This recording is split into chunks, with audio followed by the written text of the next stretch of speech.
still am one of the actors in the play tonight. We'd like to welcome you to the newly reopened Kitchener-Waterloo Little Theatre.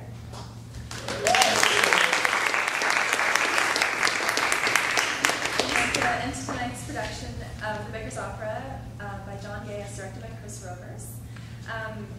We don't mind photography, just refrain from flash photography. And if you kindly take out any noise-making devices, these include beepers, Blackberries, cell phones, and small children, and either put them on mute or off. That would be great. We're going to have two 10-minute intermissions where you can purchase delicious soda and chips and chocolate, and even peruse information about KWLT. I'm really excited tonight because it's just one of those times. I'm really excited. Sorry. Take it.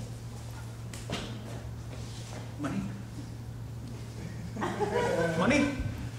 I need £2. Take Visa.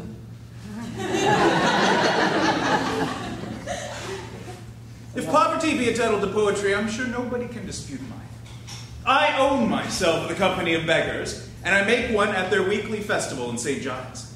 I have a small yearly salary for my catches, and I'm welcome to dinner there whenever I please, which I'm sure is more than most poets can say. As we live by the muses, it is with gratitude in us to encourage poetical merit wherever we find it. The muses, contrary to all other ladies, pay no distinction to dress, and never partially mistake the pertness of embroidery for wit, nor the modesty of want for dullness. Be the author who we will, we push his play as far as it will go. So though you are in want, I wish you success heartily. This piece I own was originally writ for celebrating the marriage of James Chanter and Mollet, two most excellent ballad singers. I've included all the similes that are in your celebrated operas. The swallow, the moth, the bee, the ship, and the flower. Besides, there is a prison scene which all the ladies reckon charmingly pathetic. As for the parts, I have observed such a nice impartiality to our two ladies that it is impossible for either of them to take offense. I hope I may be forgiven that I have not made my opera throughout unnatural like those in vogue, for I have no recitative. Excepting this, for I have consented neither prologue nor epilogue. It must be allowed in opera in all its forms. This piece, indeed, hath been heretofore frequently represented by ourselves in our great room at St. Giles, so that I could not too often acknowledge your charity in bringing it now to the stage. All the forms and structures of the place seem well and proper, but this place, where are we now? In the Newgate block of one Peacham, a gentleman well named, for he does impeach all those thieves that come within his reach. At least those he cannot gain from in other ways. £40 he gets for each from the prison, so each knows he must profit him at least that much to keep them safe from the sessions of the law. So they scurry and steal for him, lest he hand them to the hangman. But I see it is time for us to withdraw. The actors prepare to begin. Play away the overture.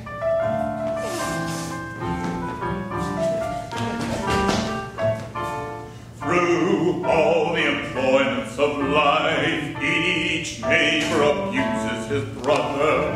Horrid rogues they call husband and wife.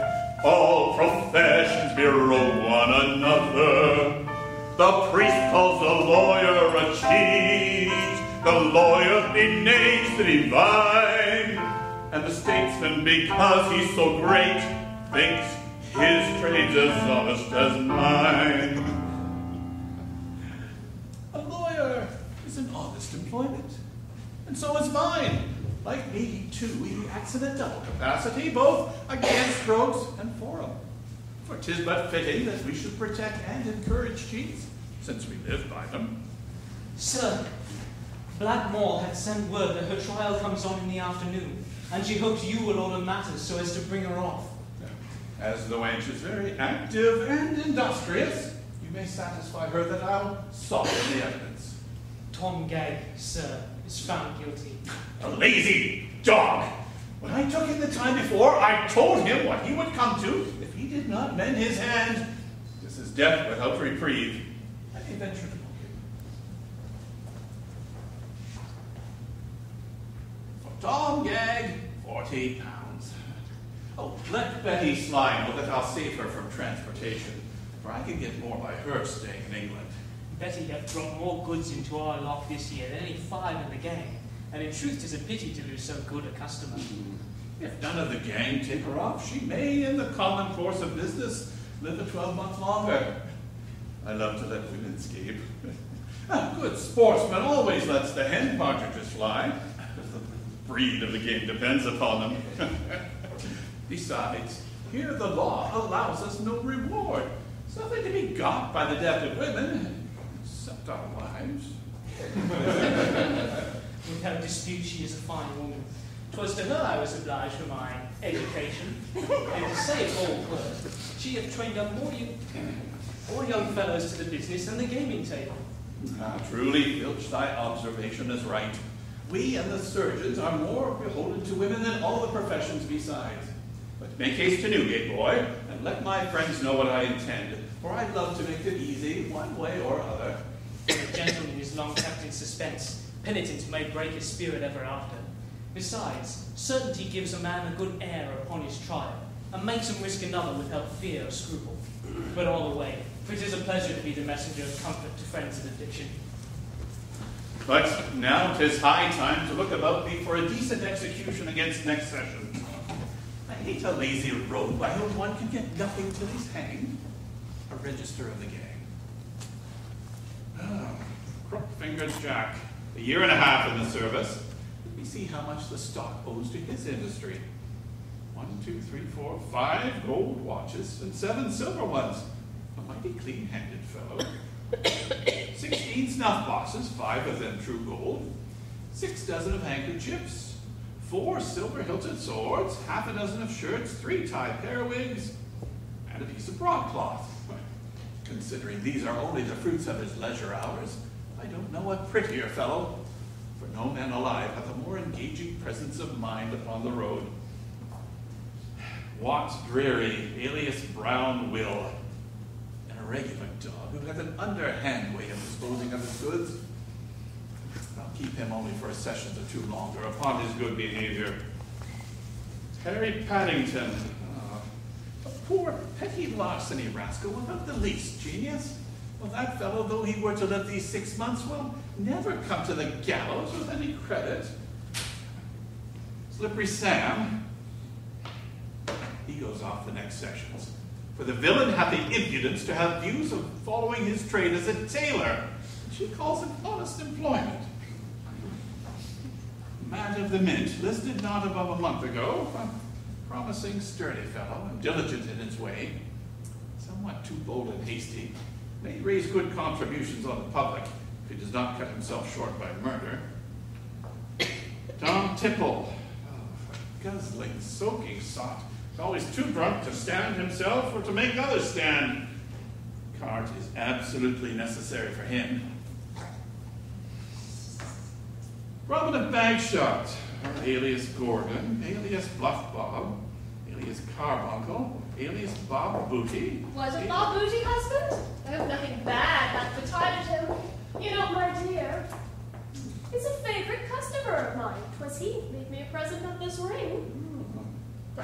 I've set his name down in the blacklist, that's all, my dear. He spends his life among women, and as soon as his money is gone, one or other of the ladies will hang him for the reward, and there's £40 lost to us forever. You know, my dear, I never meddle in matters of death. Women, indeed, are bitter bad judges in these cases, for they're so partial to the brave they think every man handsome. Who's going to the camp? Or the gallows? If any wench be as girdle wear, though she be ne'er so ugly, lilies and roses will quickly appear, and her face look wondrous smugly. Beneath the left ear, so fit but a cord, a rope, a charming a zone is. The youth in his cart hath the air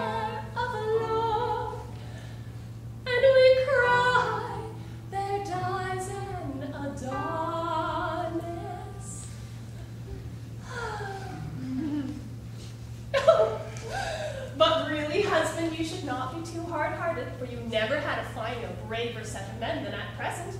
We have not had murder among them all these 7 months, and truly, my dear, that is a great blessing. What the dickens is the woman always whimpering on about murder for?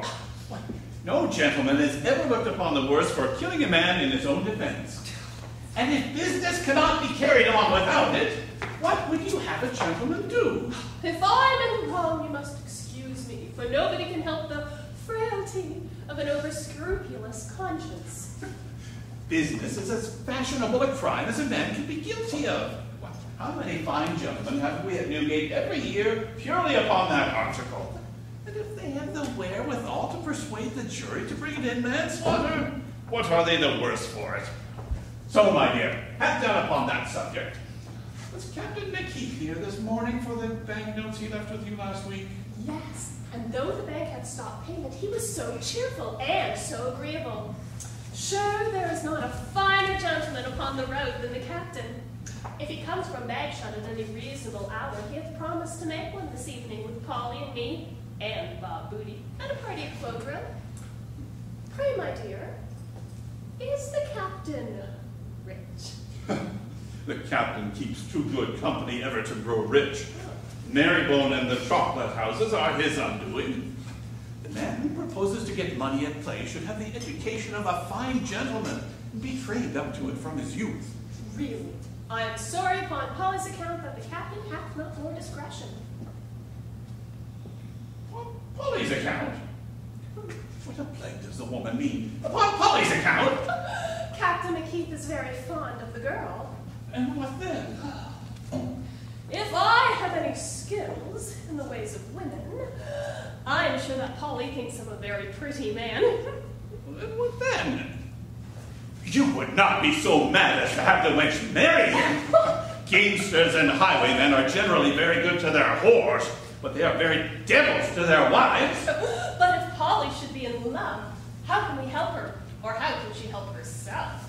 Poor girl, I'm in the utmost concern about her. If love the virgin's heart in vain, how like a moth the simple maid still plays about the flame. If soon she be not made a wife, her honor singed, and then for life she's what I dare not name. Look ye, wife, a handsome wench in our way of business is as profitable as at the bar of the Temple Coffee House, who looks upon it as her livelihood to grant every liberty but one. You see, I would indulge the girl as far as prudently we can in anything but marriage. After that, my dear, how shall we be safe? Are we not then in her husband's power? For our husband hath the absolute power over all a wife's secrets, but her own. If the girl had the discretion of a court lady who could have a dozen young fellows at her ear without complying with one, I should not matter it. But Polly is tender, and a spark will at once set her on a flame. Married. The wench does not know her own profit. Surely she knows her own pleasure better than to make herself a property. My daughter to me should be like a court lady to a minister of state. Key to the whole gang. Married. The affair is not already done. I'll terrify her from it by the example of our neighbors. Oh, mayhap, my dear, you may injure the girl. She loves to imitate the fine ladies, and may only offer him liberties in the view of interest. It is your duty, my dear, to warn the girl against her ruin, and to instruct her on how to make the most of her beauty. I'll go to her this moment and sift her. In the meantime, wife, rip out the coronets and marks of this dozen cambric handkerchiefs, for I can dispose of them this afternoon to a chap in the city.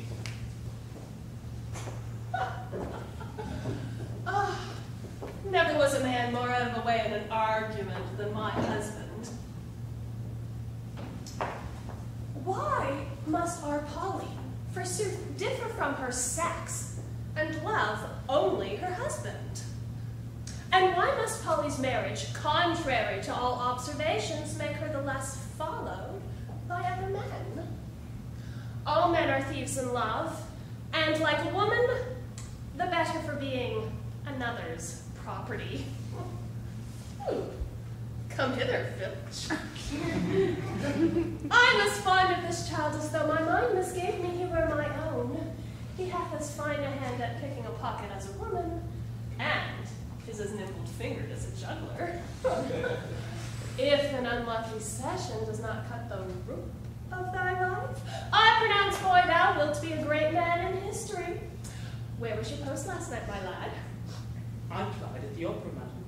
And considering 'twas neither dark nor rainy, so that there was no great hurry in getting chairs and coaches, it made a tolerable hand on it. These seven handkerchiefs. Oh, colored ones I see. They are a sure sale from our warehouse at Redruth among the seamen. And this snuff box. Set in gold. A pretty encouragement, this, to a young beginner. I had a fair tug at a charming gold watch. Pox take the tailors for making the fobs so deep and narrow. It stunk, by the way, and I was forced to make my escape under a coach. Really, madam, I fear I shall be cut off in the flower of my youth, so that every now and then, since I was punk, I have thoughts of taking up and going to sea. You should go to Hockley-in-the-Hole and to Marybone, child, to learn valor. These are the schools that have bred so many brave men. I thought, by this time, boy, thou had lost fear as well as shame. Poor lad, how little does he know as yet of the Old Bailey.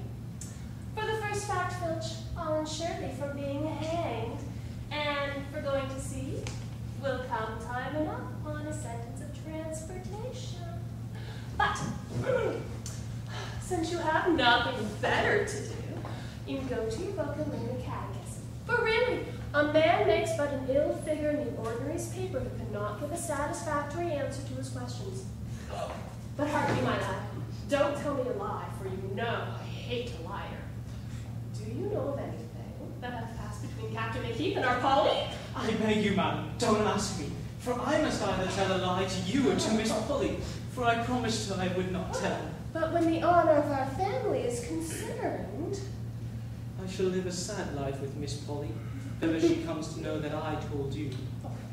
Besides, I would not willingly forfeit my own honor by betraying anybody. Yonder comes my husband and Polly. Come, Filch! You shall go with me into my own room and tell me the whole story. I'll give thee a glass of a most delicious wine, and for my own drinking. I know as well as any of the fine ladies how to make the most of myself and of my man too. A woman knows how to be mercenary, but she had never been in a court or at an assembly. We have it in our natures, Papa. If I allow Captain McKeith some trifling liberties, I have this watch and other visible marks of his favoritism to court. A girl who cannot grant some things and refuse what is most material will make but a poor hand of her beauty, and soon thrown upon the common. You know, Polly, I'm not against your toying and trifling with a customer in the way of business or to get a secret or so. But if I find out that you have played the fool and are married, you jade you, I'll cut your throat, hussy. Now you know my mind. Our Polly is a sad slut, nor heeds what we have taught her. I wonder any man alive should ever rear a daughter, for she must have both hoods and gowns and hoops to swell her pride, with scarves and stays and gloves and lace, and she'll have men beside. And when she dressed with care and cost, all tempting, fine, and gay, as men should serve a cap, and then she flings herself away. Our Polly is a sad slut, nor heeds what we have taught her. I wonder any man alive should ever rear a daughter.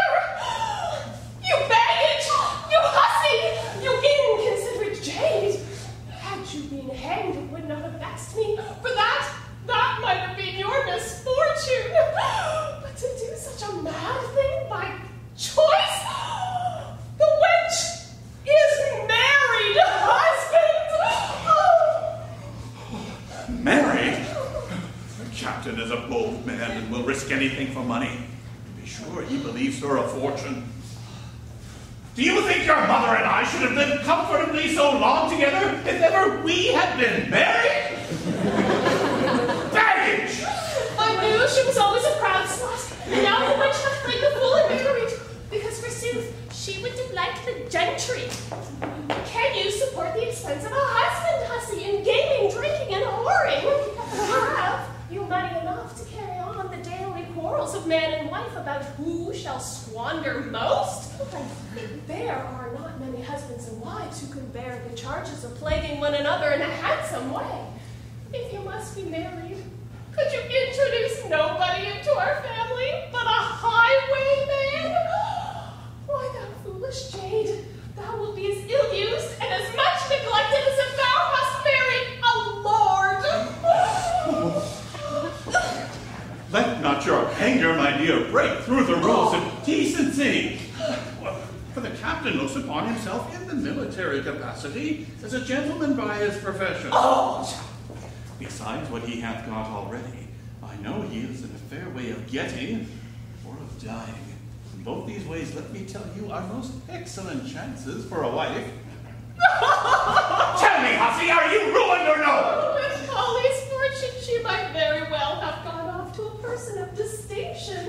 Yes, that you might, you pouting slut! What? Is the wench dumb?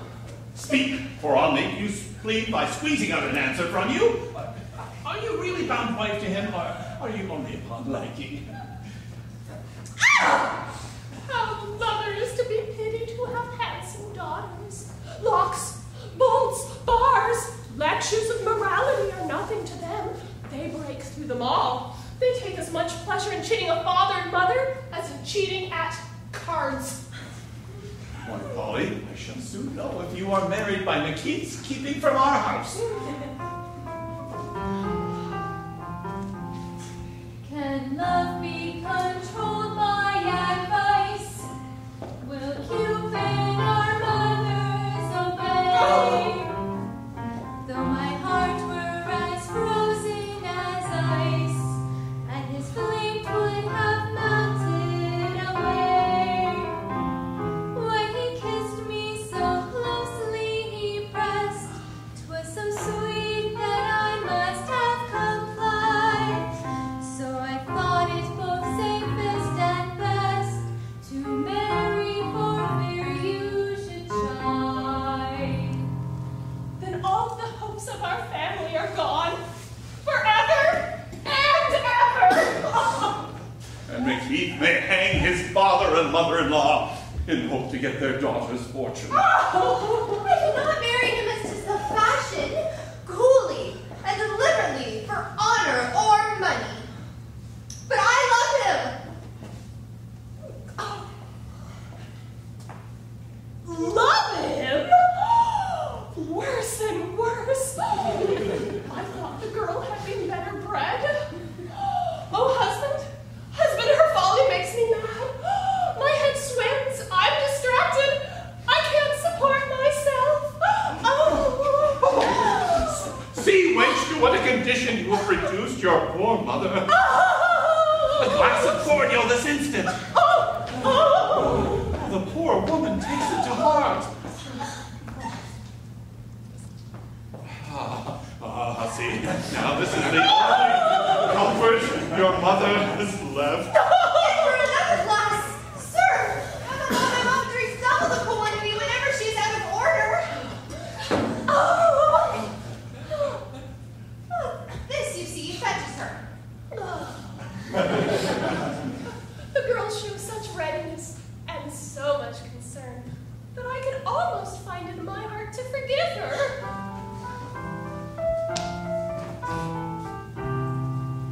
Oh, Polly, you might have toyed and kissed by keeping men off, you keep them on. He so teased me, he so pleased me.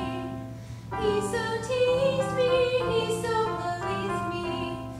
What I did, you must have done. What I did, you must have done. Not with a highwayman.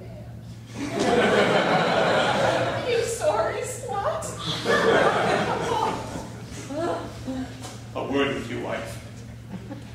'Tis no new thing for a wench to take man without consent of parents. You know 'tis the frailty of women, my dear. Yes, indeed, the sex is frail. But the first time a woman is frail, she should be somewhat nice, methinks.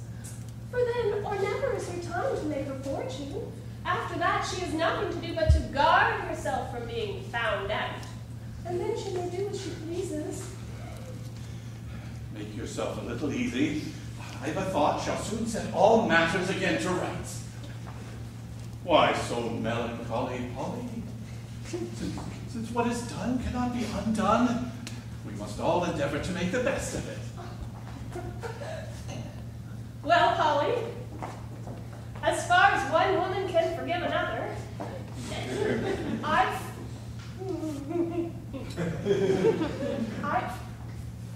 forgive thee. Your father's too fond of you, hussy.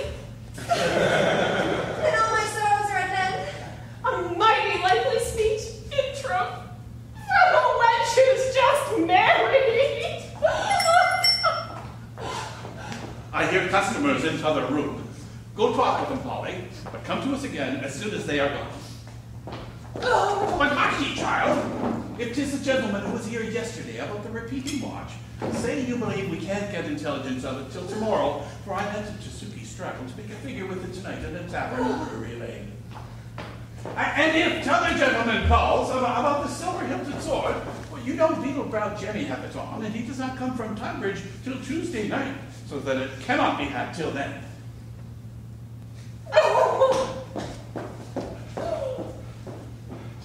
Dear wife, be a little pacified. Don't let your passion run away with your senses. Polly, I grant you hath done a rash thing. If she'd only had an intrigue with the fellow. The very best families have excused and huddled up a frailty of that sort. 'Tis marriage, husband. That makes it a blemish. But money, wife, is the true fuller's earth for reputations. There's not a spot or a stain but what it can take out. A rich rogue nowadays is fit company for any gentleman. And the world, my dear, have not such a contempt for roguery as you imagine. I tell you, wife, I can make this match turn to our advantage. I am a sensible husband. The captain may keep his work money. But I'm in doubt whether he hath not 2 or 3 wives already. And then if he should die in a session or 2, Polly's dower would come into dispute. That indeed is a point which ought to be considered. Fox may steal your hens, sir, or your health and pence, sir, your daughter rob your chest, sir, your wife may steal your rest, sir, a thief your goods and plate. But this is all but picking, with respect just a chicken. It ever was decreed, sir, if lawyer's hand is feet, sir, he steals your whole estate. The lawyers are bitter enemies to those in our way. They don't care that anybody should live a clandestine livelihood but themselves. 'Twas only Nimming Ned. He brought in a damask window curtain, a hoop petticoat, a pair of silver candlesticks, a periwig, and 1 silk stocking for the fire that happened last night. There is not a fellow that is clever in his way and saves more goods out of the fire than Ned. But now, Polly, to your affair, for matters must not be left as they are. You are married then, it seems? Yes, sir. Oh. And how do you propose to live, child? Like other women, sir, upon the industry of my husband. What, is the wench turned fool then? A highwayman's wife, like a soldier's, hath as little of his pay as of his company. And had not you the common views of a gentlewoman in your marriage, Polly? I don't know what you mean, sir. Of a jointure, and of being a widow. But I love him, sir. How could I have thoughts of parting with him? Parting with him? Why, this is the whole scheme and intention of all marriage articles. The comfortable estate of widowhood is the only hope that keeps up a wife's spirits. isn't a woman who would scruple to be a wife if she had it in her power to be a widow whenever she pleased. You have any views of this sort, Polly? I should think the match not so very unreasonable. Oh, how I dread to hear your advice. Yet, I must beg you to explain yourself. Secure what he hath got. Have impeached the next sessions, and at once you are made a rich widow. What? Murder the man I love? Why, the blood runs cold in my heart with the very thought of it. Fie, Polly! What hath murder to do in the affair? Since the thing sooner or later must happen, I dare say the captain himself should like it that we get the reward for his death sooner than a stranger. Aye, Polly, the captain knows that as 'tis his employment to rob, so 'tis ours to take robbers. Every man in his business, so there's no malice in the case. Our husband, now you have nicked the matter. To have impeached is the only thing could ever make me forgive her.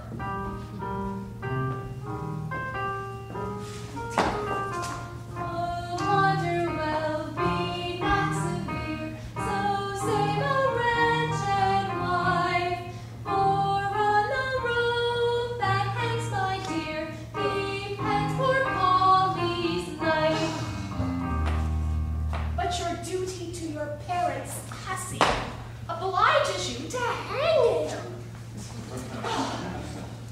What would many a wife give for such an opportunity?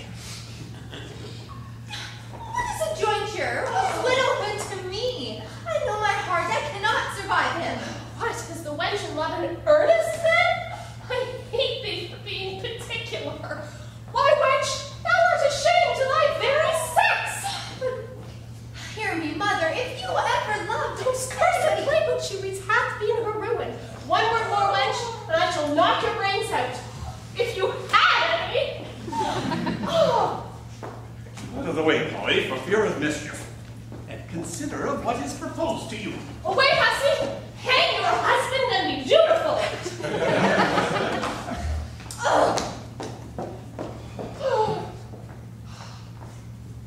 The thing husband must and shall be done.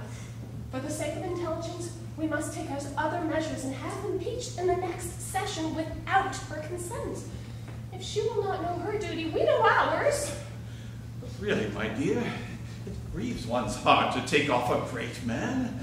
When I consider his personal bravery, his fine stratagem, how much we've got by him already, and how much more we may get, methinks I can't find it in my heart to have a hand in his death.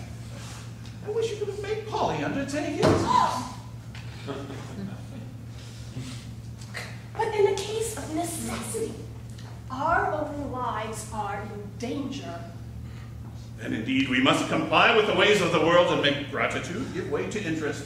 He shall be taken off. I'll undertake to manage Polly. And I'll prepare matters for the Old Bailey.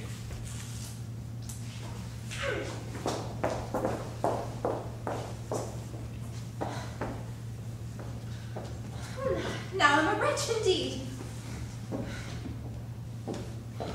Methinks I see him already in the cart, sweeter and more lovely than the nosegay in his hand. I hear the crowd extolling his resolution and intrepidity. What volleys of sighs are sent from the windows of Holborn that so calmly a youth should be brought to disgrace. I see him at the tree. The whole circle are in tears. Even butchers weep.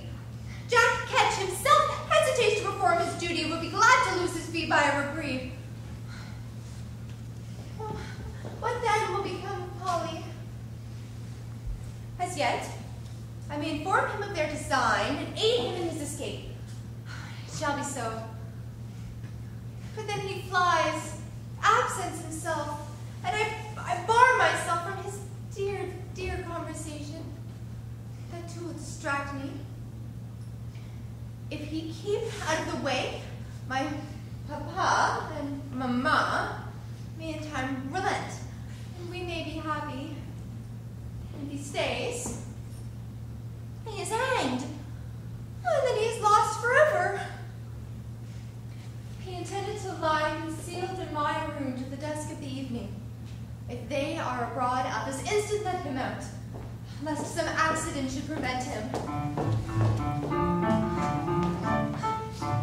Pretty Polly, say, when I was away, did your fancy never stray to some newer lover? Pretty Polly, say, when I was away, did your fancy never stray to some newer lover? Without disguise, giving sighs, doting eyes, my constant heart discover. Fondly let me lull, fondly let me lull. Pretty, pretty Paul. Fondly let me lull. Oh, pretty, pretty Paul. And are you as fond as ever, my dear? Suspect my honor, my courage, suspect anything but my love. May my pistols misfire and my mare slip her shoulder while I'm pursued, if I ever forsake thee. Nay, my dear, I've no reason to doubt you, for I find in the romance you lent me none of the great heroes forever false in love.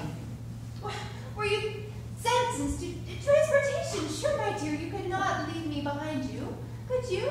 Is there any power, any force that could tear me from thee? You might sooner tear a pension out of the hands of a courtier, a fee from a lawyer, a pretty woman from a looking-glass, or any woman from a quadrille, but to tear me from thee is impossible.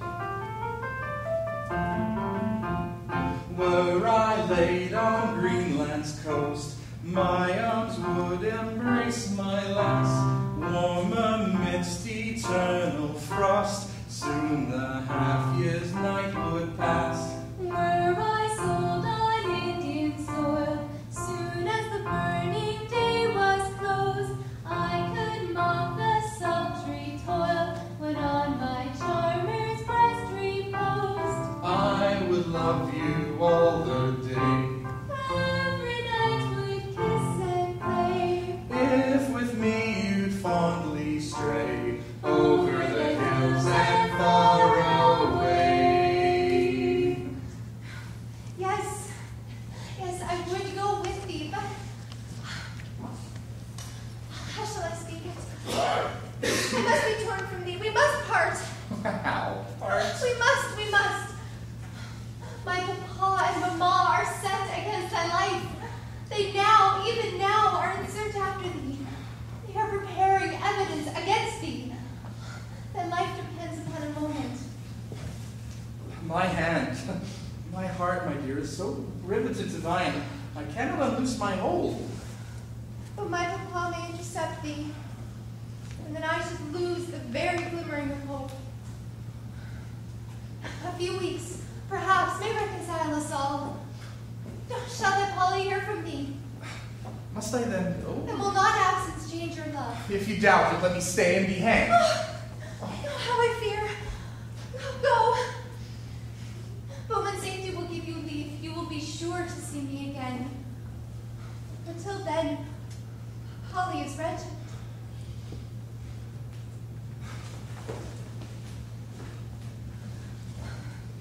The boy thus, and his sparrows flown, the bird in silence eyes.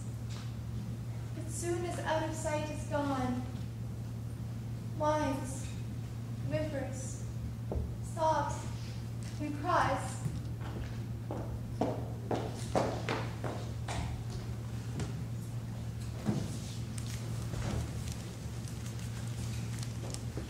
Oh, prithee, Matt, what has become of thy brother Tom? I have not seen him since my return from transportation. Poor brother Tom had an accident this time 12 months, and so clever a made fellow he was, I could not save him from those flaying rascals of surgeons. And now, poor man, he is among the Ottomans at surgeons' hall. So it seems his time has come. But the present time is ours, and nobody alive hath more. Why are the laws leveled at us? Are we more dishonest than the rest of mankind? What we win, gentlemen, is ours by the law of arms and the right of conquest. Where shall we find such another set of practical philosophers, who to a man are above the fear of death? Strong men and true! Hear, hear! A dry, courage, and indefatigable industry! Hear, hear!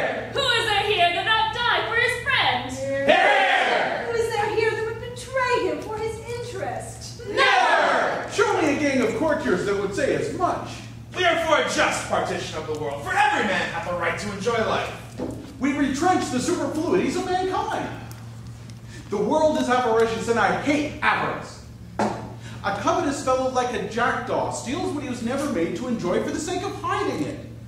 These are the robbers of mankind, for money was made for the free-hearted and generous. And where is the injury of taking from another what he hath not the heart to make use of? Our several stations for the day are fixed. Good luck attend us all. Fill the glasses.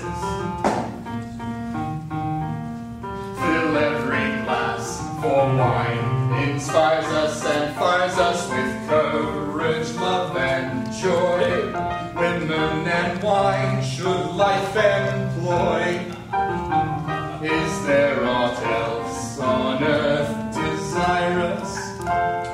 Fill every glass, for wine inspires us and fires us with courage, love, and joy. Gentlemen, well met. My heart hath been with you this hour, but an unexpected affair hath detained me. No ceremony, I beg you. We were just breaking up to go upon duty. Am I to have the honor of taking the air with you, sir, this evening upon the heath? I drink a dram now and then with the stage coachman in the way of friendship and intelligence, and I know that about this time there'll be some passengers upon the western road who are worth speaking with. I was to have been of that party, but... But what, sir? Is there any man who suspects my courage? We have all been witness of it. Yeah! My honor and truth to the gang? I'll be answerable for it. Yeah! In the division of our booty, have I ever shewn the least mark of avarice or injustice? By these questions, something seems to have ruffled you. Are any of us suspected? I have fixed confidence, gentlemen, in you all, as men of honor, and as such I value and respect you. Peachum is a man that is useful to us. Is he about to play us any foul play? I'll shoot him through the head. Yeah! I beg you, gentlemen, act with conduct and discretion. A pistol is your last resort. He knows nothing of this meeting. Business cannot go on without him. He is a man who knows the world and is a necessary agent to us. We have had a slight difference, and till it is accommodated, I shall be obliged to keep out of his way. Any private dispute of mine shall be of no ill consequence to my friends. You must continue to act under his direction. For the moment we break loose from him, our gang is ruined. As a bawd to a whore, I grant you to us he is of great convenience. Make him believe I have quitted the gang, which I can never do but with life. At our private quarters, I'll continue to meet you. A week or so will probably reconcile us. Your instructions shall be observed. 'Tis high time we repair to our several duties. So, till the evening at our quarters in Moorfields, we bid thee farewell. I shall wish myself with you. Success attend you.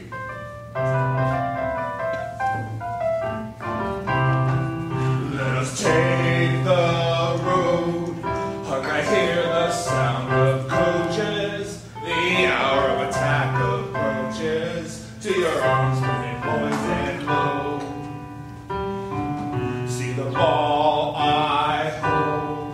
Let cannons toil like asses. Our fire their fire surpasses, and turns all our lead to gold. See the ball I hold, turns all our lead to gold. See the ball I hold, turns all our lead to gold.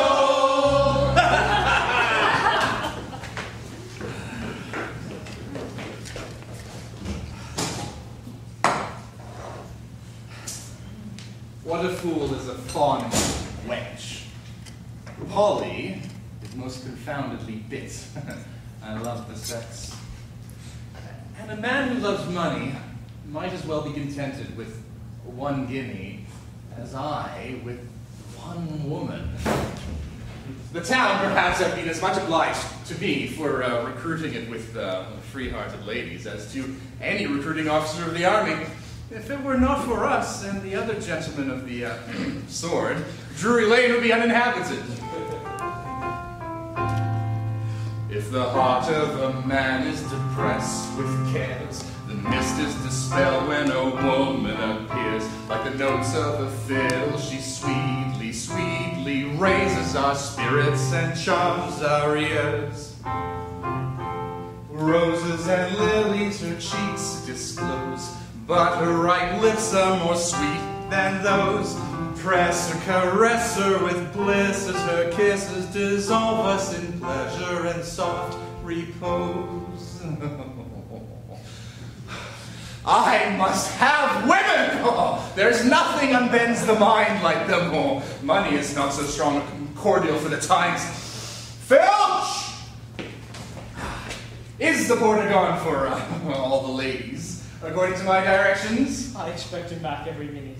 But you know, sir, you sent him as far as Hockley in the hole for 3 of the ladies, for 1 in Vinegar Yard, and for the rest of them somewhere about Lutener's Lane.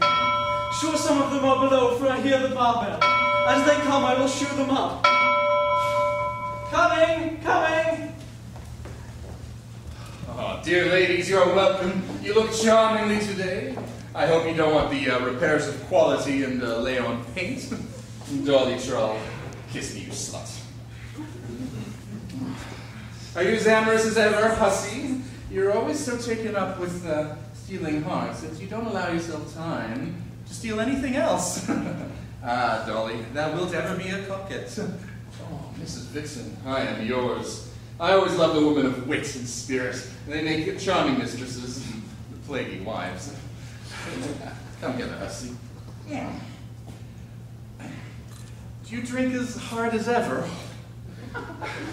You had better stick to good wholesome beer, for in troth the strong waters will in time ruin your constitution. You should leave those to your betters. What? And my pretty Jenny Diver too, as prim and demure as ever? There is not any prude, though ever so high-bred, hath a more sanctified look, with a more mischievous heart. Thou art a dear artful hypocrite. Mrs. Slammikin, as careless and genteel as ever. All you fine ladies who know your own beauty, affect and undress. But see, here's Suki Tawdry come to contradict what I was saying. Everything she gets one way, she lays out upon her back. Why, Suki, you must keep at least a dozen tallymen. Molly Brazen. Oh, that's well done. I love a free-hearted wench. Thou hast the most agreeable assurance, girl, and art as willing as a turtle.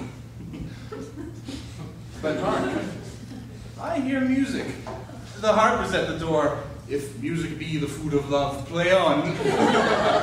Ere you seat yourselves, ladies, what think you of a dance? Play the French tune that Mrs. Slammikin was so fond of.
your places.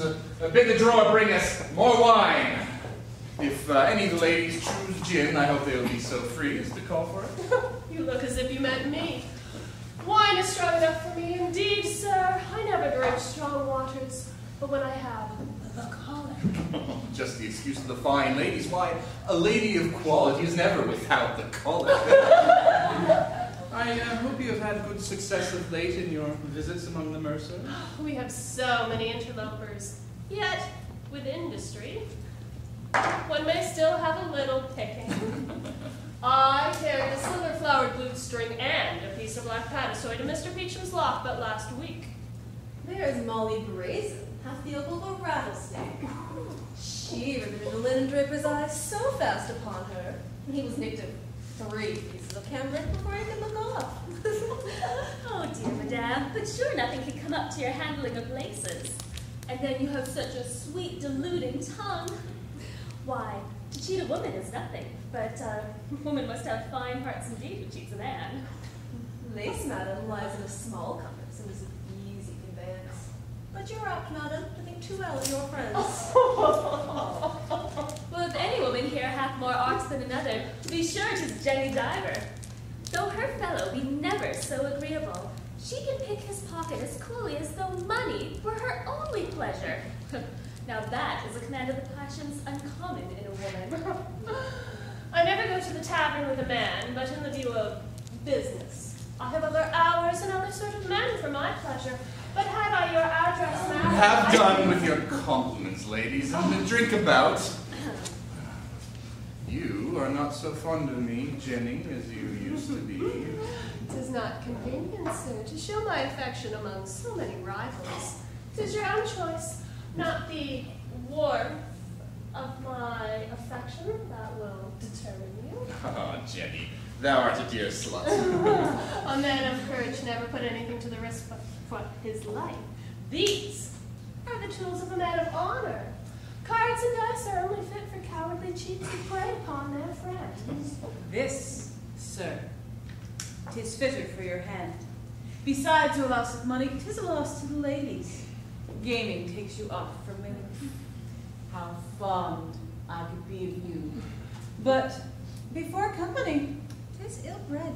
Oh, wanton hussies. I must and will have a kiss to give my wine a zest. I seize you, sir, as my prisoner.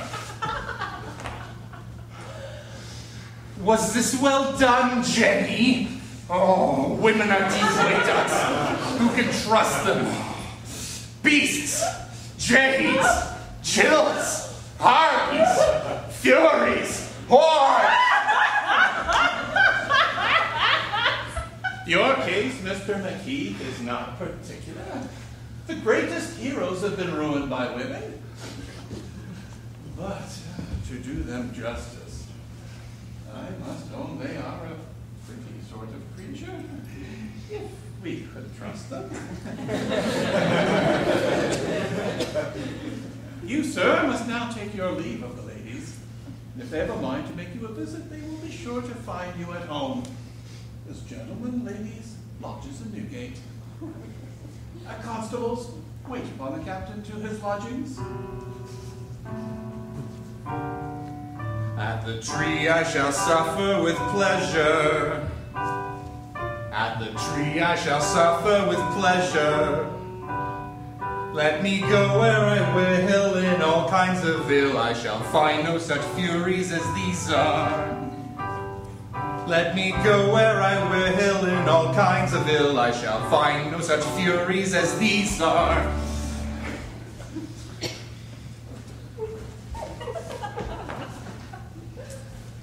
Ladies, I'll take care the reckoning shall be discharged. Look ye, Mrs. Jenny, though Mr. Peacham may have struck a private bargain with you and sippy toddy for betraying the captain, as we all were assisting, we ought all to share alike. I should think Mr. Peacham, after so long an acquaintance, might have trusted me as well as Jenny Diver. I am sure at least 3 men of his hanging, and in a year's time too, if he did me justice, should be set down to my account. Mrs. Slammigan, that is not fair, for you know one of them was taken in bed with me. As far as a bowl of punch or a treat, I believe Mississippi will join with me. As for anything else, ladies, you cannot in conscience expect it.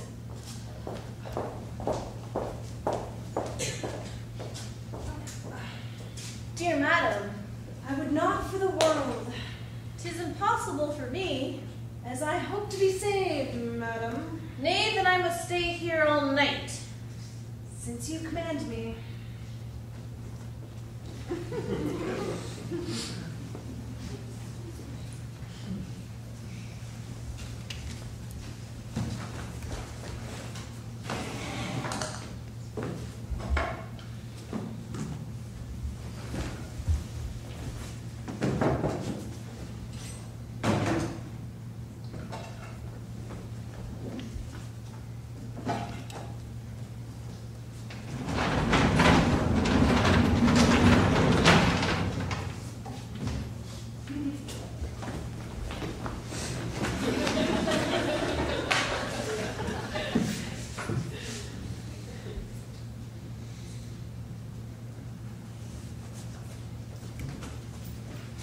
Noble Captain, you are welcome. You've not been a lodger of mine this year and a half. You know the custom, sir. Garnish, Captain, garnish. Hand me down those feathers there. Those, Mr. Lockett, seem to be the heaviest of the whole set. With your leave, I should like the further pair better. Look, ye, Captain, we know what is fittest for our prisoners. When a gentleman uses me with civility, I always do the best I can to please him. Hand them down, I say. We have them of all prices, from 1 guinea to 10. And 'tis plain that a gentleman should please himself. I understand you, sir. The fees here are so many and so exorbitant that few fortunes can bear the expense of getting off handsomely or of dying like a gentleman. Those I see will fit the captain better. Take down the further pair. Do but examine these. Never was better work. How genteelly they are made. They will fit as easy as a glove. And if I had the nicest gentleman in England in my company, he would be pleased to show them in public. The highest gentleman of the land might go about with these handsome men. And so, sir, I now leave you to your private meditations.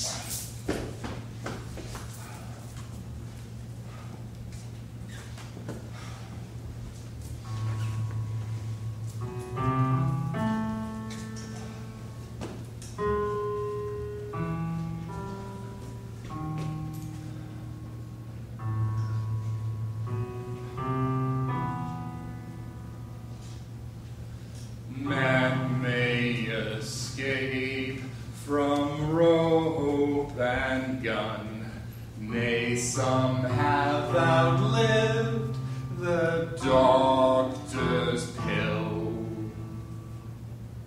Who takes a woman must be undone.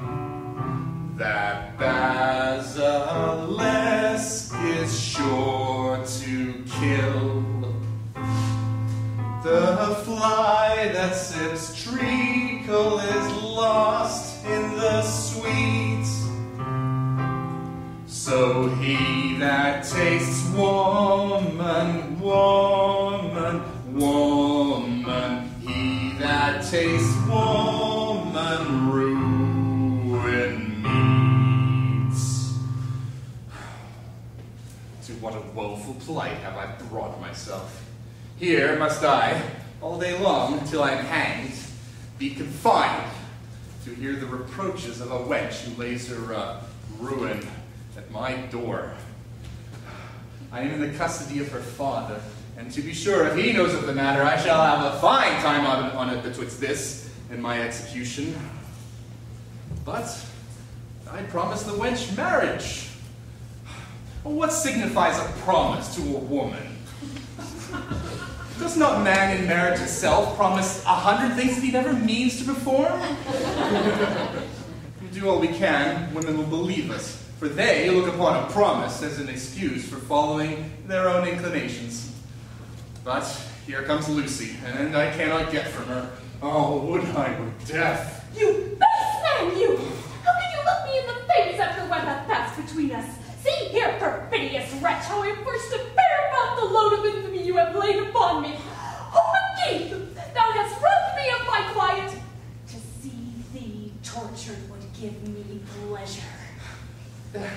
Have you no bowels, no tenderness, my dear Lucy, to see a husband in these circumstances? Husband? In every respect but the form, and that, my dear, may be said over us at any time. Oh, friends should not insist upon ceremonies.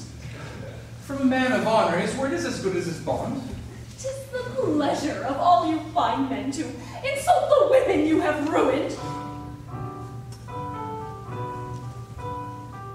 How cruel are the traitors who lie and swear in jest to cheat unguarded creatures of virtue, fame, and rest. Whoever steals a shilling through shame the guilt conceals.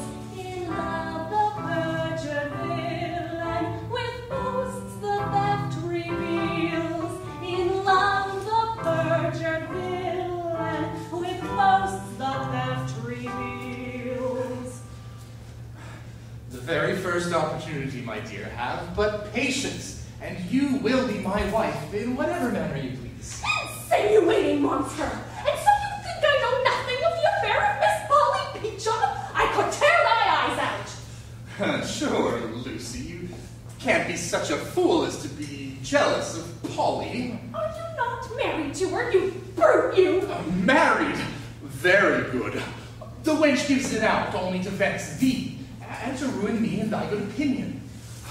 Well, 'tis true, I go to the house, I chat with the girl, I kiss her, I say 1,000 things to her, as all gentlemen do, that mean nothing. To divert myself. And now the silly jade hath set it about that I am married to her, to let me know what she would be at. Indeed, my dear Lucy, these violent passions may be of ill consequence to a woman in your condition. Come, Captain, for all your assurance, you know that Miss Polly hath put it out of your power to do me the justice you promised me. A jealous woman believes everything her passion suggests.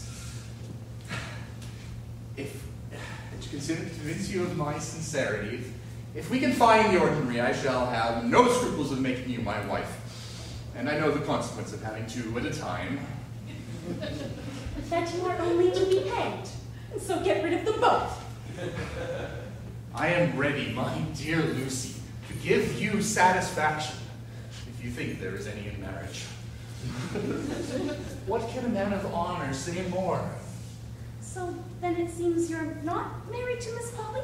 You know, Lucy, the girl is prodigiously conceited.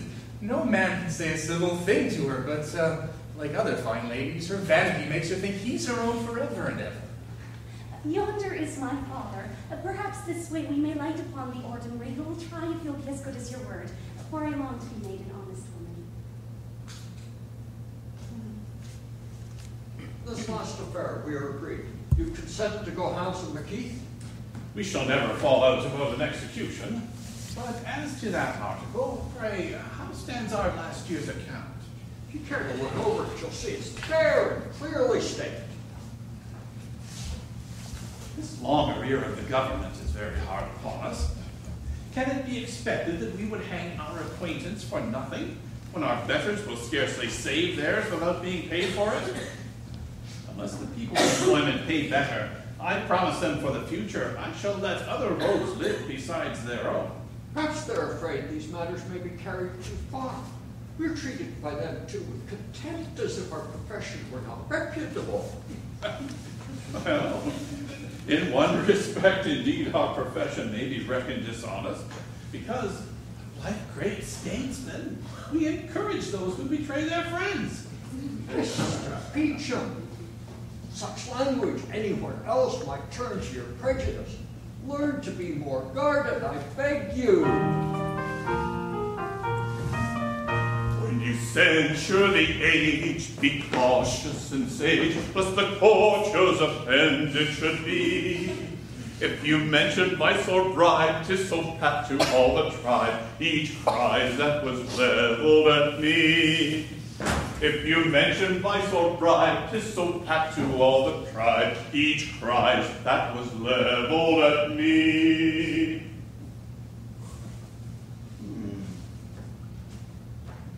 Here's poor Ned Clincher's name, I see. Sure, Brother Lockett, there was a little unfair proceeding in Ned's case.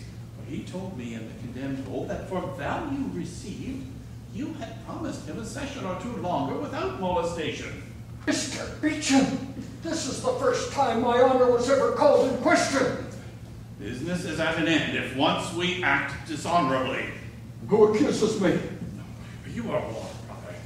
He that attacks my honor attacks my livelihood, and this usage, sir, is not to be barred. Since you provoked me to speak, I must tell you too that Mrs. Coaxer charges you with defrauding her of her information money for the apprehending of curl-painted Hugh. Indeed, brother, we must punctually pay our spies, or we shall have no information. Is this language to me, sirrah, who saved you from the gallows, sirrah? If I'm to be hanged, it shall be for ridding the world of an errant rascal. This hand shall do the office of the halter you deserve and throttle you, you dog! Brother, we are both in the wrong.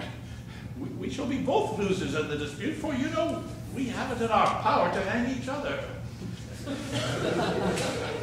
You should not be so passionate. Nor you so provoking. 'Tis our mutual interest, but 'tis for the interest of the world we should agree. If I said anything, brother, to the prejudice of your character, I ask pardon. Brother Beecham, I can forgive as well as resent. Give me your hand. Suspicion does not become a friend. I only meant to give you occasion to justify yourself, but I must now step home, for I expect the gentleman about this snuff box that filched him 2 nights ago in the park. I appointed him at this hour. Whence come you, hussy? My dearest might answer that question. You've been whimpering and bundling like a spaniel over the fellow that hath abused you. One can't help love. One can't cure it. 'Tis not in my power to obey you and aid him. Learn to bear your husband's death like a reasonable woman. 'Tis not the fashion nowadays so much to affect sorrow upon these occasions. No woman would ever marry if she had not the prospect of mortality for an escape. Act like a woman of spirit, hussy, and thank your father for what he's doing.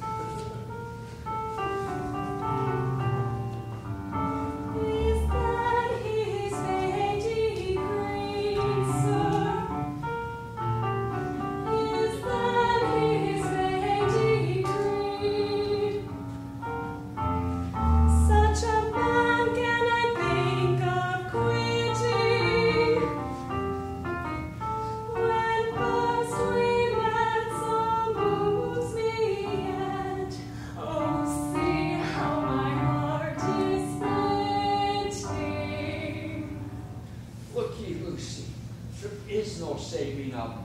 So I think you must do even like other widows. Buy yourself weeds and be cheerful. I hang your husband, child, 'tis true, but with him hang your cares. Like a good wife, go moan over your dying husband. That child is your duty. Consider, girl, you can't have the man and the money too. So make yourself as easy as you can by getting all you can from him. Though the ordinary is out of the way today, I hope, my dear, you will, upon the first opportunity, quiet my scruples. Oh, sir, my father's hard heart is not to be softened, and I'm in the utmost despair. But if I could raise a small sum, would not 20 guineas think you move him? Of all the arguments in the way of business, the purpose it is the most prevailing. Your father's perquisite for the escape of prisoners must amount to a considerable sum in the year. Money well-timed and properly applied will do anything. What love or money can do shall be done, for all my comfort depends upon your safety. Where is my dear husband? Was a robe ever intended for this neck? Oh, let me throw my arms about it and throttle thee with love. Why dost thou turn away from me? 'Tis thy Polly, 'tis thy wife. Was ever such an unfortunate rascal as I am? Was there ever such another villain? Oh, my Keith, was it for this we parted? Taken, imprisoned, tried, hanged.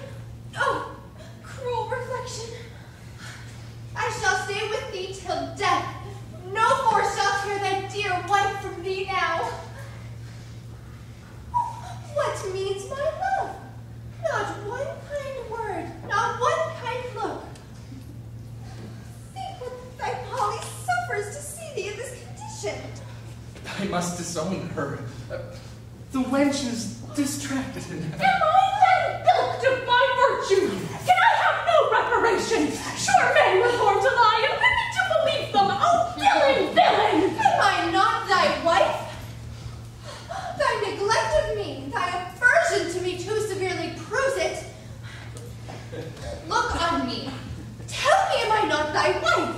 Perfidious wretch! Barbarous husband! Hadst thou been hanged 5 months ago, I had been happy. And I too. If you had been kind to me till death, it would not affect me. And that's no very unreasonable request. Though from a wife to a man who hath not above 7 or 8 days to live. Art thou then married to another? Hast thou 2 wives, monster? If women's tongues can cease for an answer, hear me. I won't! Flesh and blood can't bear my usage. Shall I not claim my own? Justice bids me speak. Sure, my dear, there ought to be some preference shown to a wife.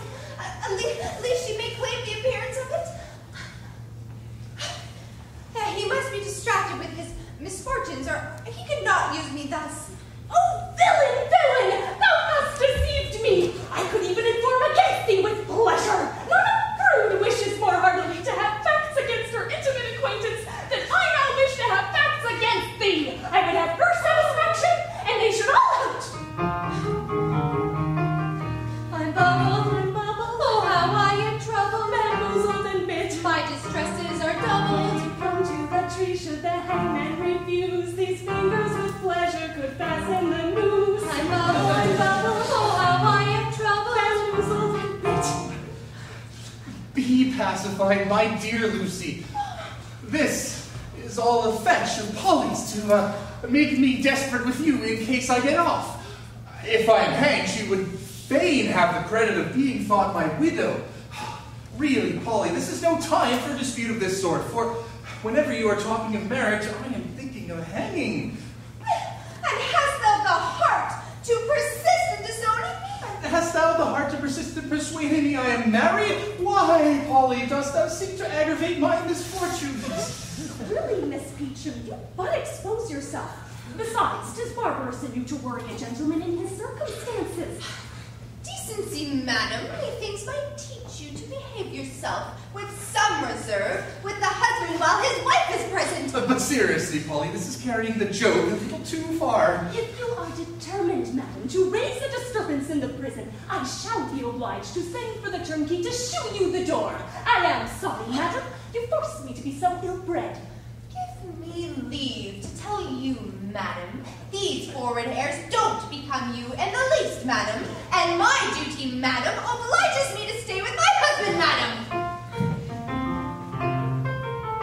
Why, how now, madam, flirting, if you thus must chatter,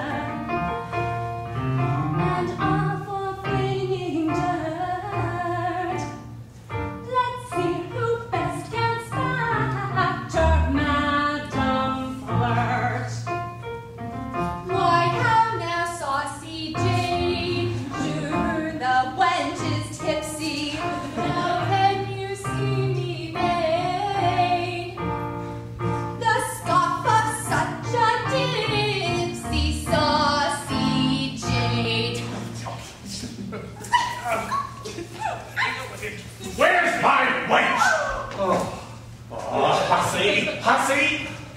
told you so. What? And when your fellow is hanged, hang yourself to make your family some amends. Dear, dear father, do not tear me from him. I must speak. I have more to say to him. Twist thy fetters about me that he may not hold me from thee. Sure, all women are alike. If ever they commit the folly, they are sure to commit another by exposing themselves. Away! Not a word more! You are my prisoner now, hussy!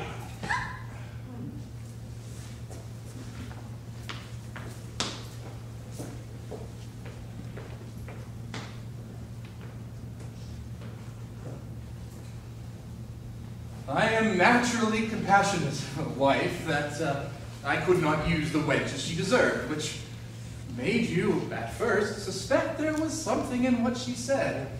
Indeed, my dear, I was strangely puzzled. If that had been the case, her father would never have brought me into these circumstances. No, Lucy, I had rather die than be false to thee.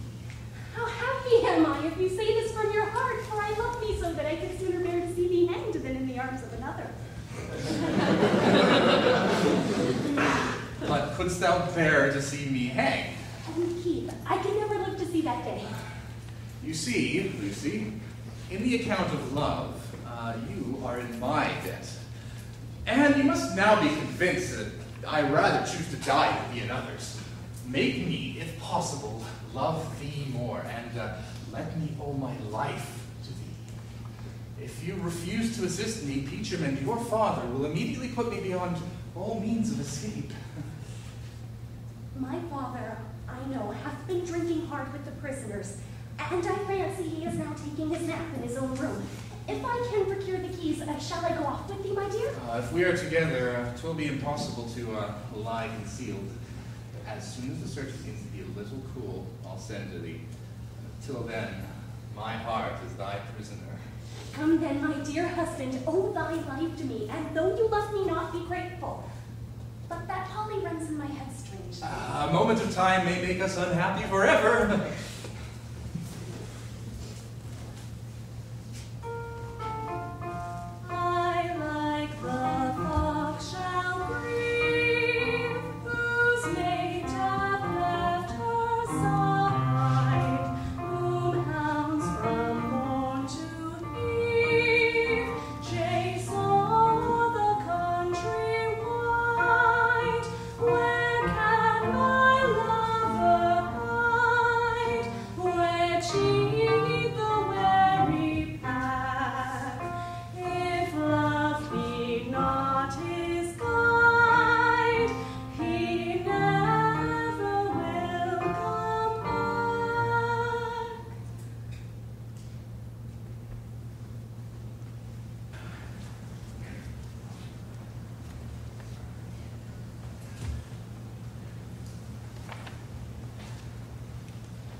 To be sure, wench, you must have been aiding and abetting to help him to this escape.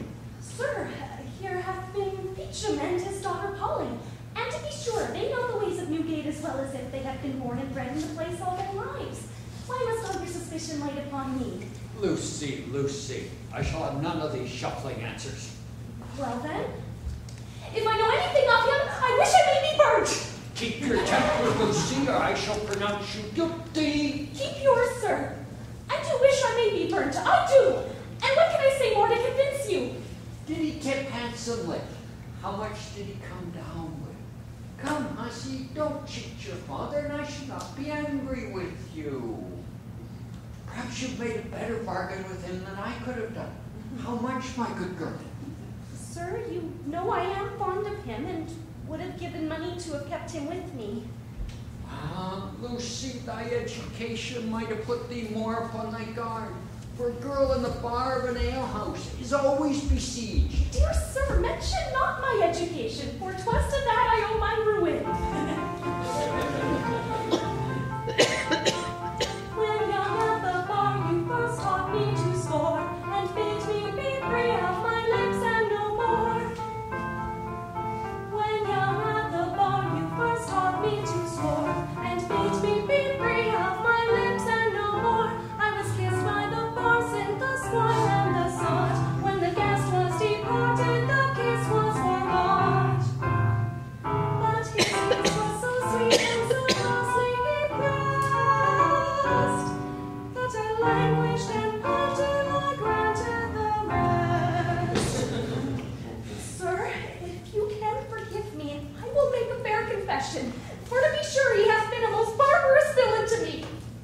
So you've let him escape, have you, hussy? When a woman loves, a kind look, a tender word can persuade her to anything, and I could ask no other bribe. Thou wilt always be a vulgar slut, Lucy. It should not be looked upon as a fool. You must never do anything except upon the foot of interest. Those that act otherwise are their own bubbles. But love, sir, is a misfortune that may happen to the most discreet women, and in love we are all fools alike. Notwithstanding all he swore, I am now fully convinced that Polly Peachum is actually his wife. Did I let him escape, fool that I was, to go to her? Polly will wheedle herself into his money, and then Peachum will hang him, and she does both. So I am to be ruined because, forsooth, you must be in love. A very pretty excuse.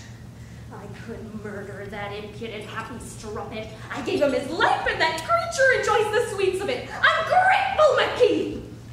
So after all this caterwauling, Mrs. Puss, I must stay here and be entertained by you.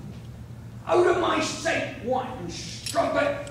Thou shalt fast and mortify yourself, and a reason with now and then a little handsome discipline to bring you to your senses. Go. Peachum then intends out with me in this affair, but I'll be even with him. The dog is leaky in his liquor, so I'll ply him that way, get the secret from him, and turn this affair to mine own advantage. Lions, wolves, and vultures don't live together in herds, droves, or flocks. Of all the creatures of prey, man is the only sociable one. Every one of us preys upon his neighbor, yet we live together. Peachum is my companion, my friend, according to the custom of the world, and he can quote thousands of precedents for cheating me. And shall not I make use of the privilege of friendship to make him a return?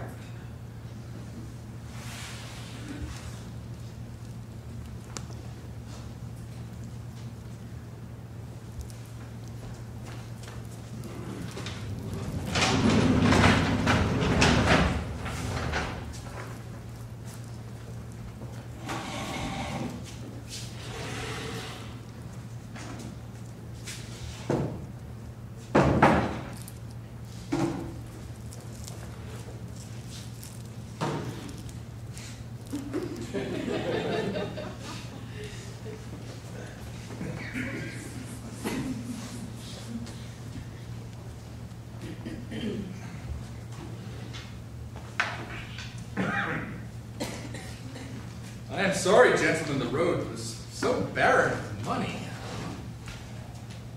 When my friends are in difficulties, I am always glad that my fortune can be serviceable to them. You see, gentlemen, I am no mere court friend who professes everything and will do nothing. Grieves my heart that so generous a man should be involved in such difficulties, as oblige him to live with such ill company and herd with gamesters. See the partiality of mankind? One man may steal a horse better than another look over a hedge.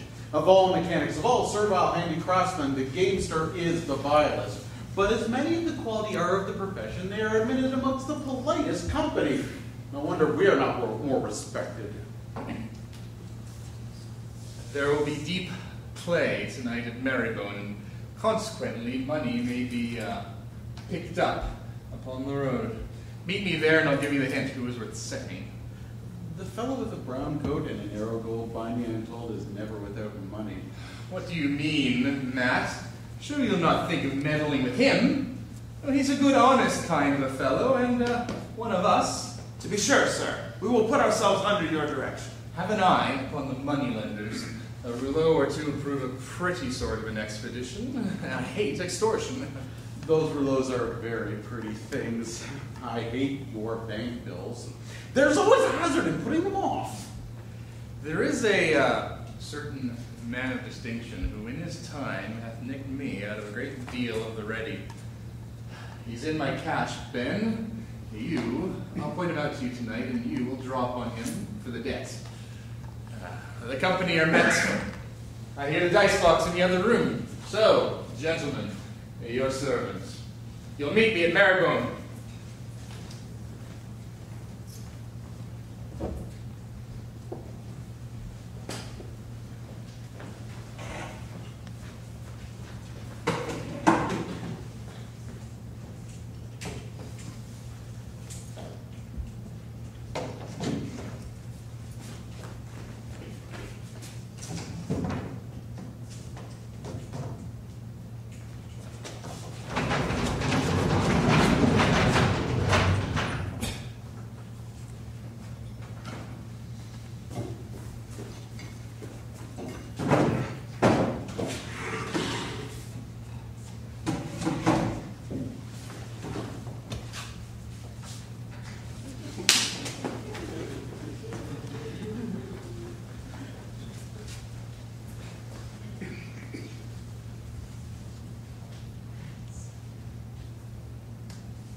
Coronation count, Brother Kitchener, is of such an intricate nature that I believe it will never be settled. It consists indeed of great variety of articles. It was worth to our people in fees of different kinds, above 10 installments. Now, this is part of the account, brother, that lies open before us. A lady's tale of rich brocade. That I see is disposed of. To Mrs. Diana Trapes, the tally woman. She will make a good hand-on in shoes and slippers to trick out young ladies upon their going into keeping. But I don't see any article of the jewels. Those are so well known they must be sent abroad. You'll find them entered under the articles of exportation. Now, as for the snuff boxes, watches, swords, and such, I thought it best to enter them under their several heads. 27 women's pockets complete, with the several things therein contained, all sealed, numbered, and entered. My brother, 'tis impossible for us now to enter upon this affair. We should have the whole day before us. Besides, the account of the last half year's plate is in a book by itself, which lies at the other office. Bring us then more liquor. Today shall be for pleasure, tomorrow for business. Brother, those daughters of ours are two slippery hussies. Keep a watch.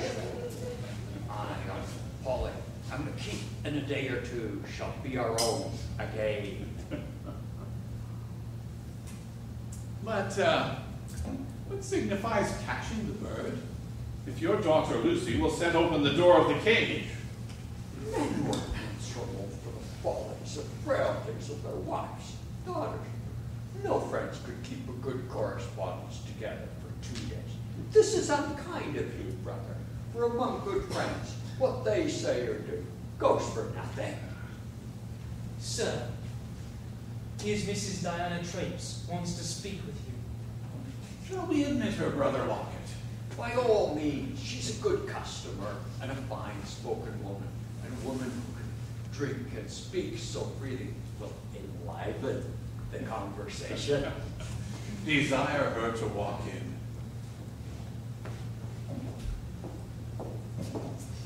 Dear Mrs. Dye, your servant. One may know by your kiss that your gin is excellent. I was always very curious in my liquors. There's no perfume breath left. I've long been acquainted with the flavor of those lips. Ain't I, Mrs. Dye? Philotop, I take as large draughts of liquor as I did of love. I hate to flinch her an eye there.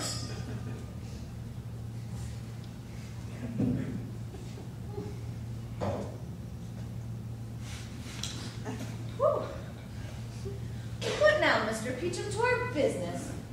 You have blacks of any kind brought in the plate? Manteaus, velvet scarves, petticoats, let it be what it will. I'm your chap, for all my ladies are very fond of mourning. Why, look ye, Mrs. Dye, you deal so hard with us that we can afford to give the gentlemen who venture their lives for the goods little or nothing. The hard times oblige me to go very near in my dealing. To be sure, of late years, I have been a great sufferer by the Parliament. £3,000 would hardly make me amends. The act for destroying the mint was a severe cut upon our business. Till then, if a customer stepped out of the way, we knew where to have her. No doubt you know Mrs. Coaxer? There's a wench now until today, with a good suit of clothes of mine upon her back, and I could never set eyes upon her for 3 months together. Since the Act 2 against imprisonment for small sums, my loss thereto hath been very considerable, and it must be so when a lady can borrow a handsome petticoat or a clean gown, and I not have the least hank upon her. And oh, my conscience! Nowadays, most ladies take a delight in cheating when they can do it with safety. Look ye, madam, you had a handsome gold watch of us t'other day for 7 guineas. Considering we must have our profit to a gentleman upon the road, a gold watch will be scarce worth the taking. Consider, Mr. Peacham, that watch was remarkable and not a very safe sale. If you have any black velvet scarves, they're handsome winter wear that take with most of the gentlemen who deal with my customers. 'Tis I that put the ladies on a good foot. 'Tis not youth or beauty that fixes their price. The gentlemen always pay according to their dress, from £0.5 to 2 guineas. And yet those hussies make nothing of bilking me. Then too, allowing for accidents, I have 11 fine customers now down under the surgeon's hands. What with fees and other expenses, there are great goings out and no comings in, and not a farthing to pay for at least a month's clothing. We run great risks indeed. As I remember, you said something just now of Mrs. Coaxer. Yes, sir. To be sure, I stripped her of a suit of my own clothes about 2 hours ago, and have left her as she should be, in her shift, with a lover of hers at my house. She called him upstairs as he was going to Marybone in a hackney coach, and I hope for her own sake, and mine, she will persuade the captain to redeem her.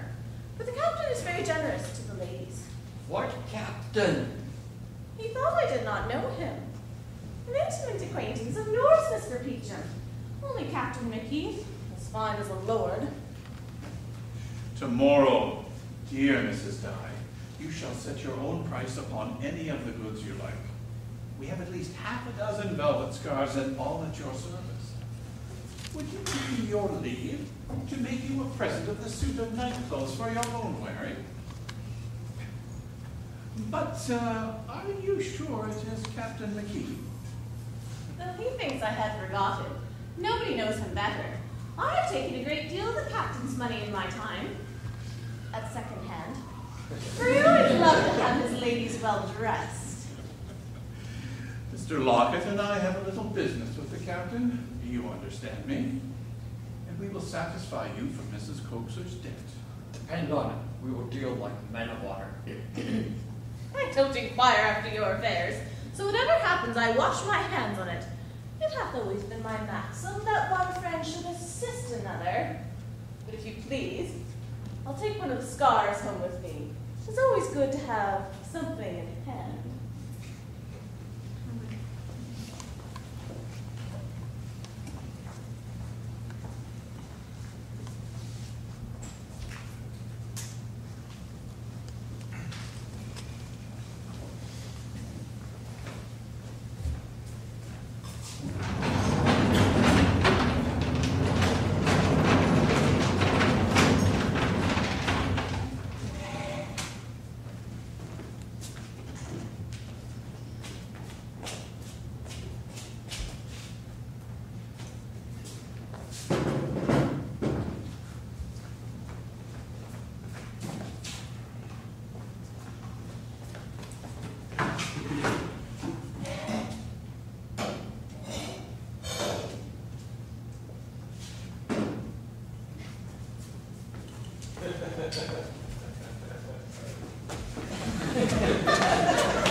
Jealousy, rage, love, and fear are at once tearing me to pieces.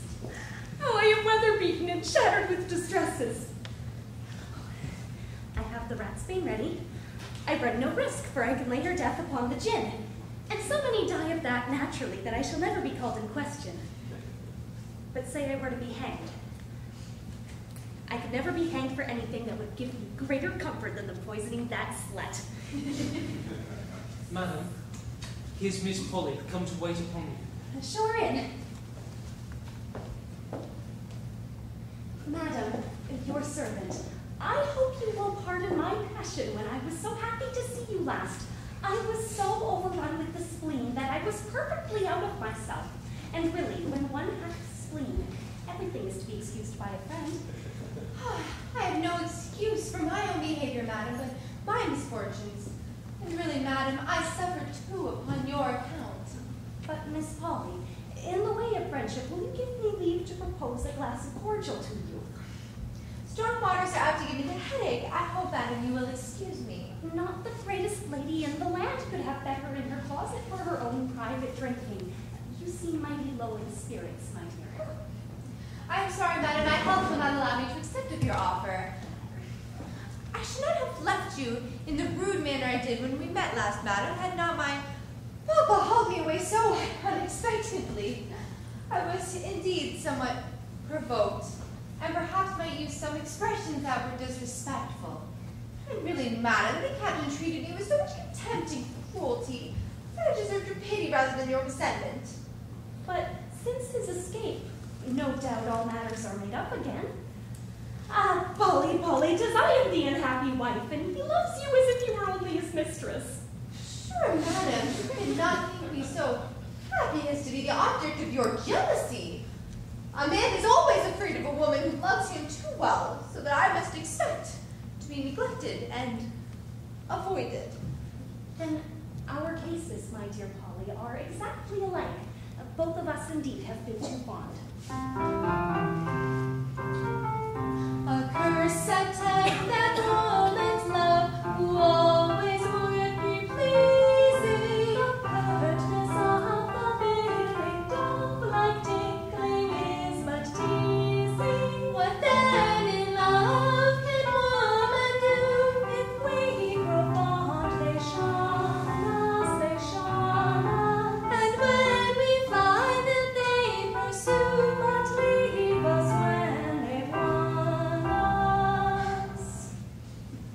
Love is so very whimsical in both sexes that it is impossible to be lasting. But my heart is particular and contradicts my own observation. Oh, but really, Mistress Lucy, by his last behavior, I think I ought to envy you. When I was forced from him, he did not shew the least tenderness. But perhaps he had the heart not capable of it. Away with these melancholy reflections. Indeed, my dear, we are both of us a cup too low. Let me prevail upon you again to accept of my offer. I can't bear, child, to see you in such low spirits, and I must persuade you to what I know will do you good. I shall thus soon be even with the hypocritical strumpet. All this wheedling of Lucy cannot be for nothing. At this time, too, when I know she hates me, the dissembling of a woman is always the forerunner of mischief. By pouring strong waters down my throat, she thinks to pump some secrets out of me. I'll be upon my guard and won't taste a drop of her liquor. Oh, I'm resolved. Come, Miss Polly. Indeed, child, you have given yourself trouble to no purpose. You must, my dear, excuse me. Really, Miss Polly, you are as squeamishly affected about taking a cup of strong waters as a lady before company. I vow, Polly, I will take it monstrously ill if you refuse me. Brandy and men, though women love them ever so well, are always taken by us with some reluctance, unless 'tis in private. I protest, madam, it goes against me.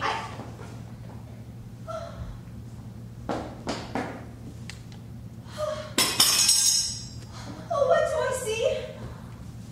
McKee, again in custody. Oh, now every glimmering of happiness is lost. Since things are thus, I'm glad the wench hath escaped, for by this event 'tis plain she was not happy enough to deserve to be poisoned. Set your heart to rest, Captain. You're neither the chance of love nor money for another escape. You're ordered to be called down upon your trial immediately. Away, hussy! This is not a time for a man to be hampered with his wives. You see, the gentleman is in chains already. Oh, husband, husband, my heart had longed to see thee, but to see thee thus distracts me. Oh, why hast thou not flown to me for protection? Oh, will not my dear husband look upon his Polly? With me thou hast been safe. Never, dear husband, turn your eyes, bestow one glance to cheer me. Think with that love thy Polly dies. Oh, shun me not, but hear me. 'Tis Polly Sue's, Lucy's me. 'Tis thus true love requited. My heart is thirsty. Mine to breaks. Must I be slighted? What would you have me say, ladies? You see, this affair will soon be at an end, without my disobliging either of you. But the settling this point, Captain, might prevent a lawsuit between your two widows. Which way shall I turn me? How can I decide? Why's the day of our death are as fond as a bride? One wife is too much for most husbands to hear, but two at a time there's no mortal can bear. This way and that way, and which way I will, what would comfort the one, t'other wife would take ill. But if his own misfortunes have made him insensible to mine, a father sure will be more compassionate. Dear, dear sir, sink the material evidence and bring him off at his trial. Polly, upon her knees, begs it of you. If Peacham's heart is hardened, sure you, sir, will have more compassion on a daughter. I know the evidence is in your power. How then can you be a tyrant to me? Mickey, time has come. We know our own affair. Therefore, let us have no more of this whimpering and whining. Set your heart at rest, Polly. Your husband is to die today. Therefore, if you are not already provided, 'tis high time to look about for another. There's comfort for you, you slut. We are ready, sir, to conduct you to the Old Bailey. I go undismayed, for death is a debt on demand, so take what I owe. Farewell, my love. Dear charmers, adieu. Contented I die, 'tis the better for you. Here ends all disputes for the rest of our lives. For this way, at one side, these all my wives. Now, gentlemen, I am ready to attend you.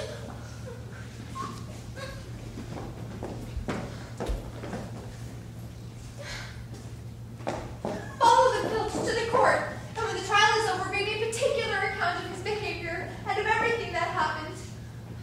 You'll find me here with Miss Lucy.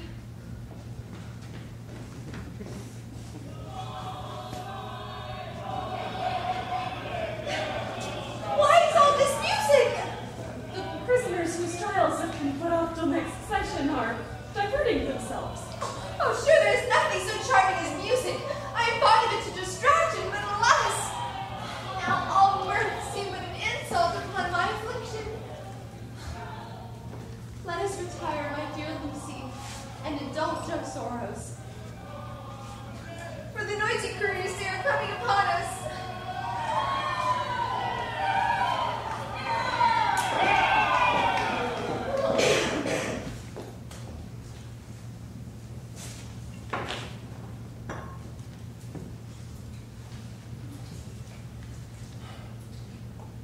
must I suffer this disgrace? Of all the friends in times of grief, when threatening death looks grim, not one so sure can bring relief as this best friend of Brimmer. So, I drink off this bumper.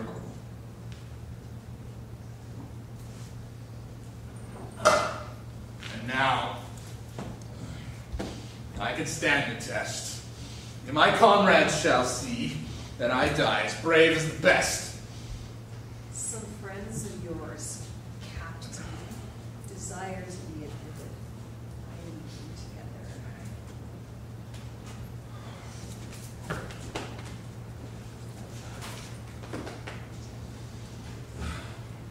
For my having broke free, gentlemen, you see, I am ordered to immediate execution. The sheriff's officers, I believe, are now at the door. That Jemmy Twitcher should peach me, I own surprised me. 'Tis a plain proof the world is all alike, and that even our gang can no more trust one another than other people. Therefore, I beg you, gentlemen, look well to yourselves, for in all probability you may live some months longer. We are heartily sorry, Captain, for your misfortune, but that is what we all must come to. Peacham and Lockett, you know, are infamous scoundrels. Their lives are as much in your power as yours are in theirs. Remember your dying friend. 'Tis my last request. Bring those villains to the gallows before you, and I am satisfied. We'll do it. Miss Polly and Miss Lucy entreat a word with you. Gentlemen, adieu.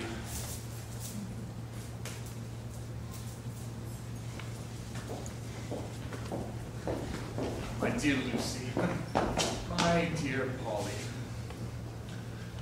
whatsoever hath passed between us is now at an end. And if you are fond of marrying again, the best advice I can give you is to ship yourselves off to the West Indies, where you'll have a fair chance of getting a husband apiece. Or, by good luck, 2 or 3 as you like best. How can I support this sight? There is nothing moves one so much as a great man in distress.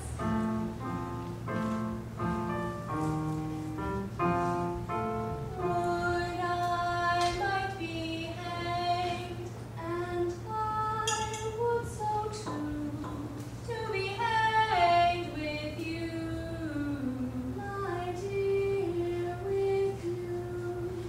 Oh, leave me to thought. I fear, I doubt, I tremble, I droop. See, my courage is out. No token of love? See, my courage is out.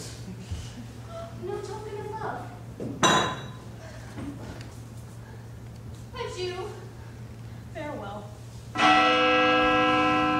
Hark, I hear the toll of the bell. 4 women more, Captain, with the child apiece. See, here they come. What? 4 wives more? This is too much. Here, tell the sheriff's officers I am ready.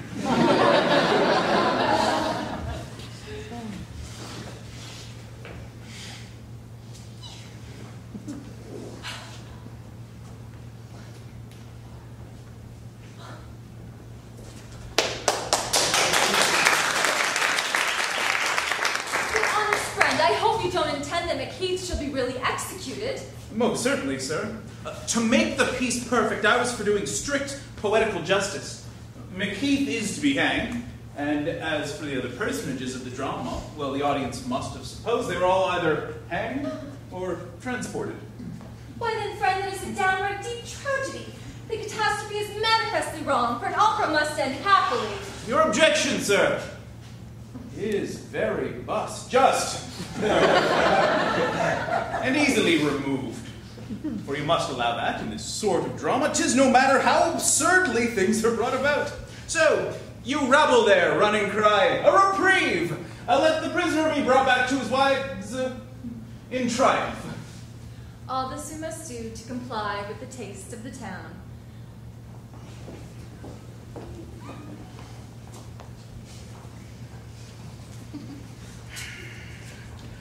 Throughout the whole piece, you may have noticed such a similitude of manners between the high and low life that it's difficult to determine whether, in the popular vices, the fine gentlemen imitate the gentleman of the road, or the gentleman of the road the fine gentleman. Had the play remained as I originally intended, it would have carried a most excellent moral. It would have shown that the lower sort of people have their vices in a degree as well as the rich, but that they are punished for them.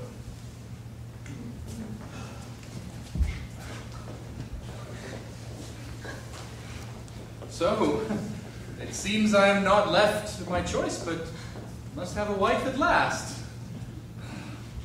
Look ye, my dears, we will have no controversy now.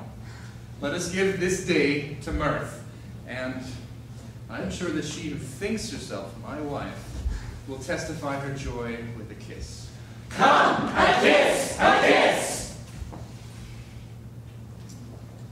Ladies, I hope you'll give me leave to present a partner to each of you.